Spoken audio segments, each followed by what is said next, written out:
Hello කොහොමද ඔයාලා හැමෝම මගේ YouTube channel එකට සාදරයෙන් පිළිගන්නවා. ඉතින් අද health and fitness challenge එකේ 4 වෙනි දවස.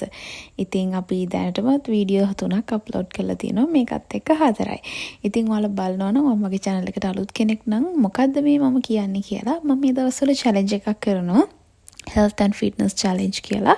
ඉතින් මේකේ purpose එක තමයි healthy lifestyle එකක් පටන් ගන්න. එහෙම නැත්නම් දැනටමත් healthy lifestyle එකක් තියෙනවනේ motivation එකක් ගන්න. ඒක දිගටම කරන් යන්න.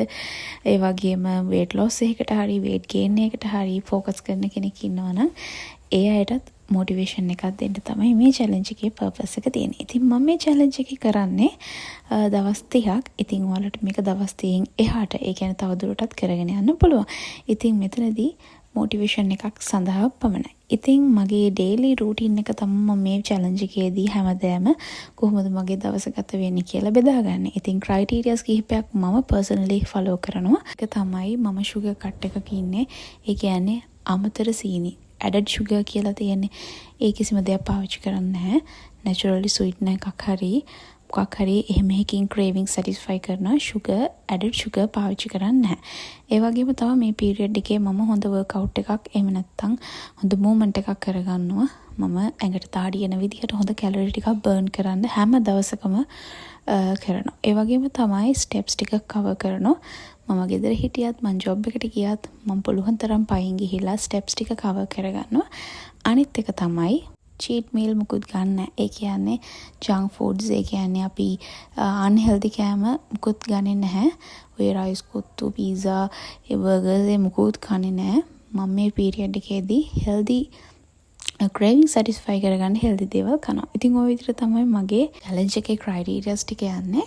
ඊට අමතරව වතුර ඉන්ටේක් එක 3 ලීටර්ස් වලට වඩා ගන්නත් හිතාගෙන ඉන්නවා. ඉතින් මේ විදිහට තමයි මගේ දවස් ටික යන්නේ. මගේ දවස මම අද ඔයාලත් එක්ක බෙදා ගන්නවා. මේ channel එකට අලුත් කෙනෙක් නම් මේ පළවෙනි වීඩියෝ එක නම් බලන්නේ. කලින් වීඩියෝ 3ක් අප්ලෝඩ් කරලා තිනවා මේ challenge එකේම. ඒ 3 බලලා එන්න කියලා ආදරෙන් මතක් කරනවා.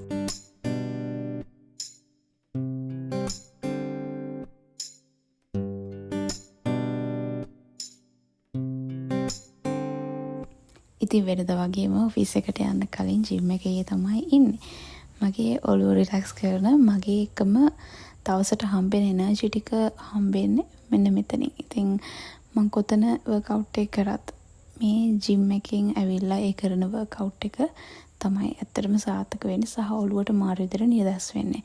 ඉතින් මම මෙතන වර්ක්අවුට් එක මගේ අදාළ ෂෙඩියුල් එක අදිවර කරා. අද තිබුණේ legs වලටයි glutes වලටයි. ඉතින් දීලා තියෙන ෂෙඩියුල් එකට අනුව ඒ විදිහට කරනවා. ඉතින් මේවා කරද්දි හරි පරිස්සමෙන් කරන්න ඕනේ. හරි ටෙක්නික්ස් වලට මමත් තාම මේවා ගැන ඉගෙන ගන්නවා. මාරු දේවල් වෙලා තියෙනවා මේවා ඉගෙන ගද්දි. ඉතින් එහෙම තමයි හැමදේම අපි මුලින් ඉඳන් ඉගෙන ගන්න ඕනේ. මේකත් එක්තරා විදිහක ස්කිල් එකක් අපේ ජීවිතේට ගන්න පුළුවන් ලස්සන දෙයක්. ඉතින් මේ හැම එකක්ම හරි ටෙක්නික් එකකට බර කොච්චර ඉස්සුවත් වැඩක් නැහැ. හරි ටෙක්නික් එකට කරේ නැත්නම් හරියට වදින්නේ නැහැ. ඉතින් ඔයාලා ලෙඩ රෝග තියෙන කෙනෙක් නම් මේවට යන්න කලින් පොඩ්ඩක් කන්සල්ට් කරන්න. හරි දැනුම තියෙන කෙනෙක්ගේ ට්‍රේනර් කෙනෙක්ව අරගෙන ඒ දේවල් වලට යොමු වෙන්න. ඉතින් මේ වගේ දෙයකට යොමු වෙනවා කියන්නේ ඔළුවට හරි වෙනස් දෙයක් නේ. ඉතින් අර ගෙදර ඉඳන් ඔෆිස් එකට ඉඳන් ගෙදර යනවට වඩා මේ වගේ තැනකට ඇවිල්ලා මේ වගේ දෙයක් ඉගෙන ගන්නවා කියන්නේත් වෙනම ලෙසන් එකක්. ඉතින් ඒක ඉතින් වෙනම දෙයක්. වෙනම ලෝකයක් නේ. ඉතින් ඒ හින්දා මේ වගේ දේවල් ගැනත් ඉගෙන ගන්න වැඩි වෙන්නේ නැහැ ජීවිතේට. මොකද මේ දේවල් තමයි අපිට හොඳම ඉන්වෙස්ට්මන්ට් එක ජීවිතේට ගන්න පුළුවන්. මොකද ඉස්සරහට අපේ දැන් කොහොමත් end of 20s වෙද්දී මේ exercises workouts කරන එක health එක ගැන හිතන එක තමයි අනිවාර්යෙන් priority වෙන්න ඕනේ. ඉතින් අපි adulthood එකට යනකොට අපි ලොකු වැඩිහිටියෝ වෙනකොට අනිවාර්යෙන්ම මේ සෞඛ්‍යය ගැන හිතන්න ඕනේ. එහෙම නැති වුණාම තමයි ලෙඩ රෝග හැදෙන්නේ. අන්නම නැති ලෙඩ රෝග හැදෙනවා. එහෙම නැත්නම් අර විතරයිට සීනි කියනවා, කොලෙස්ටරෝල් කියනවා. ඉතින් ඒව මට ආවා කියනවා.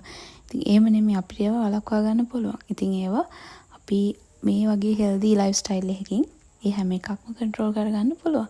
මෙතනදී මම කියන්නේ අපිට 100%ක් සම්පූර්ණ වෙන්න බෑ. මොකක්ම හරි දෙයක් හැදලා ඒක අපේ වෙලාව තමයි.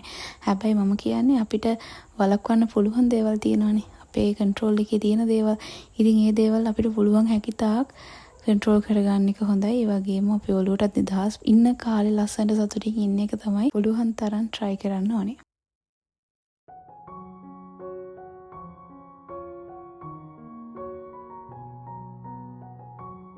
ඉතින් ඔෆිස් එකට ආවහම ලොකු එනර්ජි එකක් තියෙන වැඩ ටික පටන් ගන්න. ඉතින් ඔයත් ඔෆිස් එකට යනවා එනවා කෙනෙක් නම් කිසිම වෙන දෙයක් කරන්න නැති කෙනෙක් නම් මොන හරි පොඩි දෙයකින් පටන් ගන්න. ගෙදර ගිහිල්ලා හරි නැත්තම් ළඟම තියෙන ජිම් එකකට හරි එක මට්ටම් වල ජිම් තියනවානේ zumba කරන්න විතරක් පුළුවන් ඒවා තියෙනවා workout කරන්න විතරක් පුළුවන් ඒවා තියෙනවා එක sessions කරන්න ඒවා තියෙන්න පුළුවන්. ඔයාලට කැමති එකකට යන්න ඔයාලට පුළුවන් ඔයාලට afford කරන්න පුළුවන් කැමති එකකට යන්න. ගිහිල්ලා start කරන්න. start කරද්දී ඔයාලට හිතනවා නම් මොන හරි training එකක් ඔයාලට ඕනේ දැනුමක් ඕනේ කියලා ඔයාලට trainer කෙනෙක්ව contact කරගන්න පුළුවන්. නැත්තම් ඕනතරම් videos තියෙනවා YouTube වල ඔය TikTok එකේ හැම ඉස්සෙම ඉන්නවනේ ඔයාලා.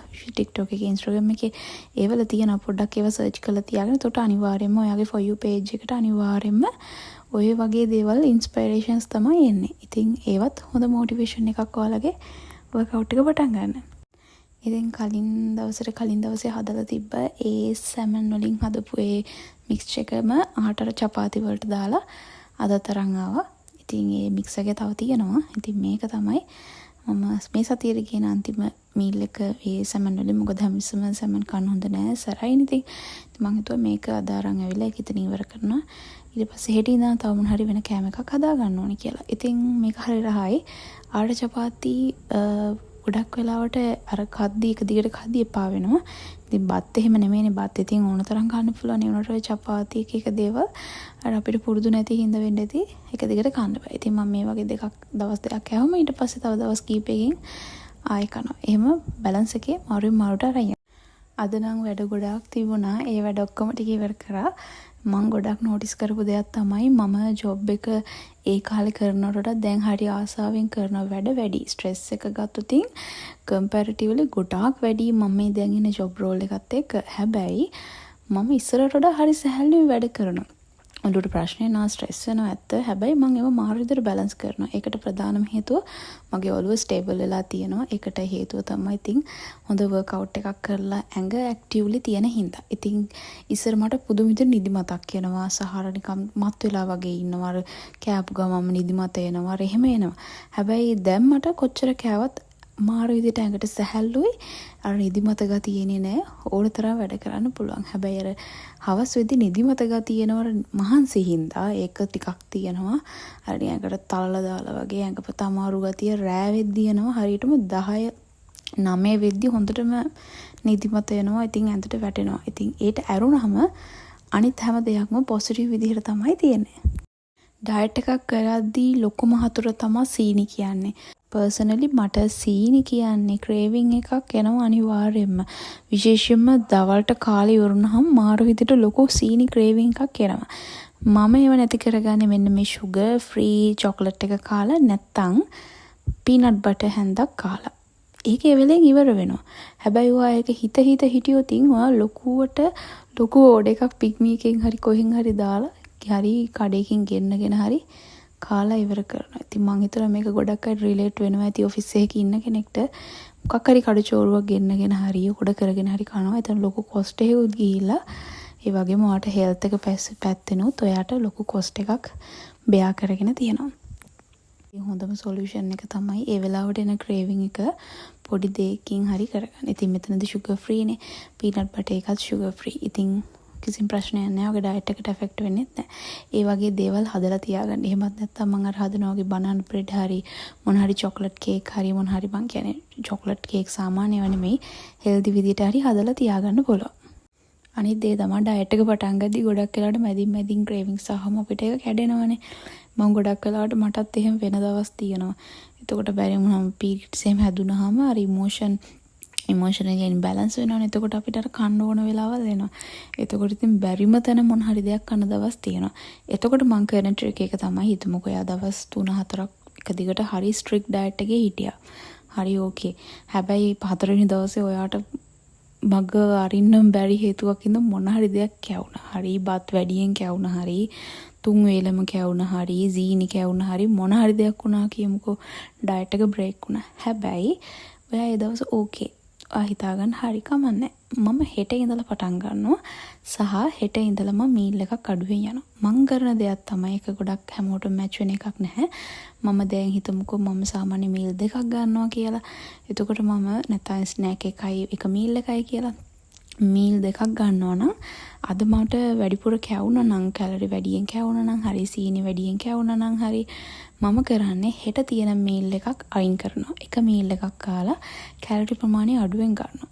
එහෙමත් නැත්නම් මට බඩගිනි යනවනේ. එතකොට ඉතින් මම කරන්නේ වර්ක් අවුට් එක ටිකක් වැඩි කරනවා. කැලරි ප්‍රමාණය වැඩියෙන් බර්න් වෙන්න දෙනවා. එතකොට අර මම කලින් වෙච්ච ඒ දේ ඒක කට් ඔෆ් වෙනවා, සෙටල් වෙනවා. ඊට පස්සේ හැබැයි එක දිගට මේ දේ කරන්න එපා. එතකොට කොහොමත් නැති වෙලා යනවා. අර එක දවසක් එහෙම වුණාට පස්සේ ඊළඟ දවස මොටිවේට් වෙන්නේ නැහැ. මම මේ දවසත් කවර් වෙන්න ඊළඟ දවසින් ඉඳන් කරනවා. එහෙම හිතාගෙන දිගටම කරගෙන යන්න. මැදින් එහෙම වෙනවා. ඉතින් අපි මිනිස්සුනේ මොන හරි දෙයක් වෙනවා. ඉතින් කට් වෙන දවස් තියෙනවා. එතකොට දැන් මම පුරුදු වෙලා හින්දා පර්සනලි මට දිගට කරගෙන යන්න පුළුවන්. දෙයෙන් පිටින් හැබැයි සමහරක් වෙලාවට මමත් ඉස්සර ওই තත්ත්වෙ හිටියා. මට බ්‍රේක් වුණාම ඒක ආනේ දැන් ඉතින් කැඩුනානේ දැන් කමන්නේ. දිගටම කනවා. ඉතින් අපි මැරෙන මිනිස්සුනේ ඉතින් මේ කාලා මේ කණේක කනවා. ඉතින් මේ එහෙම කියලා අර එහෙමම කනවා. ඉතින් දිගටම ඒක වෙනවා. ඉතින් එහෙම වුණාම ඉතින් වැඩක් නැහැ. වෙන්න ඕනේ. හරි වැරදුනා කමන්නේ. හිටින් නම් වැරද්ද හදාගෙන යනවා. එහෙම හිතාගෙන යන්න අනිවාර්යයෙන්ම කන්සිස්ටන්සි එක ඔටෝමැටිකලි වට හැදෙනවා. ස්ටෙප් ටික නම් කොහොමත් මම ඔෆ් වෙලා ස්ටේෂන් එකට පයින් යන්නේ. ඒ යන ටිකයි උදේටත් පයින් තමයි ජිම් එකට යන්නේ. ඒ ටිකයි ඔක්කොම එකතු වුණාම 5000ක් ගන්නට සෙට් වෙනවා. ඉතින් මේ ස්ටෙප්ස් ටික යන එකත් එක ගෝල් එකක්නේ. ඒක සාමාන්‍යයෙන් මං හරියට රූටින් එකේ හිටියොත් ඒක වෙනවා.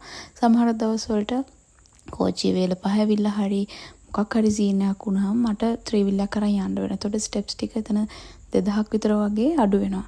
ඉතින් ඒ 2000 මං ඊට පස්සේ ගෙදර ගිහිල්ලා රෑ වෙලා හරි ගේ වටේ ගිහිල්ලා හරි ස්ටෙප්ස් ටික කවර් කරනවා. ඉතින් ඒ වගේ කැපවීමෙන් මේ චැලෙන්ජ් එක කරන්න තමයි හිතාගෙන ඉන්නේ. ඉතින් මෙතන කවුරු හරි මාත් එක්ක චැලෙන්ජ් එක කරනවා නම් ඔළුවට ගන්න ඕන එකම දෙයයි ඔයා මේ ඉන්වෙස්ට්මන්ට් එකක් කරන්නේ. ඔයාලා සල්ලි හම්බ කරන්න මහන්සි වෙලා කවදාද දවසක ඔයාලට අන්හෙල්දි වෙලා එක තැනකට හිටියොත් ඔයාලට කොච්චර සල්ලි හම්බුණත් වැඩක් නැහැනේ. ඒක පාවිච්චි කරන්න ඒක විඳින්න ජීවිතේ විඳින්න ඔයාට හොඳ හෙල්ත් එකක් නැහැ. ඉතින් ඒ ගැන හිතන්න හෙල්දි ඉන්න ඔයාලට කියන්නේ ඔයාලා ගරන් කරන්න පුළුවන් දේවල් විතරක් ඔයාලා ඇඟ ඇතුළට දාගන්න. ඒ වගේම හොඳ වර්ක්අවුට් එකක් කරලා ඔයාගේ ශක්තිය එනර්ජි ලෙවල් එක වැඩි කරගන්න. ඉතින් මේ හැමදේම ඔයාගේ මෙන්ටල් බැලන්ස් එකට ගොඩක් වටිනවා. ඔයා මෙන්ටලි ස්ටේබල් වෙලා ඉන්නවා නම් හොඳ කොන්ෆිඩන්ස් ලෙවල් එකක ඉන්නවා නම් ඔයාට එන ඕනම ප්‍රශ්නයකට ෂීල්ඩ් එකක් වගේ ඕන දෙයකට මුහුණ දෙන්න පුළුවන්. ඉතින් එහෙම හිටියාම ඔයාගේ ඕරා එකත් හැදෙනවා. ඔයාට කිසිම දෙයකින් කිසිම කවුරුවත් කරන දෙයක්වත් මොන දෙයක්වත් වදින්නේ නැහැ. ඔයාට ඔයාගේ ගමන දිගටම යන්න පුළුවන්. ඔයාගේ ගෝල්ස් අනිවාර්යයෙන්ම අචීව් කරගන්න පුළුවන්. ඉතින් ඒ හැමදේම ඔළුවේ තියාගන්න. ඉතින් මේ විදිහට ඔයාලත් චැලෙන්ජ් එකට එකතු වෙනවා නම් මාත් එක්ක පහලින් කමෙන්ට් කරන් යන්න. මට ගොඩාක් ශක්තියක් වේවි ඒක. ඉතින් අන්තිම වෙනකන් හිටපුවාට thank you so much. Video එක මෙතනින් ඉවර වෙනවා. ඉතින් ආයෙත් ලස්සන වීඩියෝ එකකින් ඉක්මනටම හම්බෙන්නම්. පොඩ්ඩක් ස්ට්‍රගල් කරනවා වොයිස් කරන්න මේ වීඩියෝස් වලට. හැබැයි උපුලුවන් උපරිම මහන්සි වෙලා මම ඔයාලත් එක්ක මේ චැලෙන්ජ් එක හරියට සාර්ථකව කම්ප්ලීට් කරමු. ඉතින් ඔයාලා හැමෝත් එක්කම ආයෙත් මම වීඩියෝ එකකින් හම්බෙනකම් හැමෝම සතුටින් පරිස්සමින් ඉන්න ඕනේ. bye.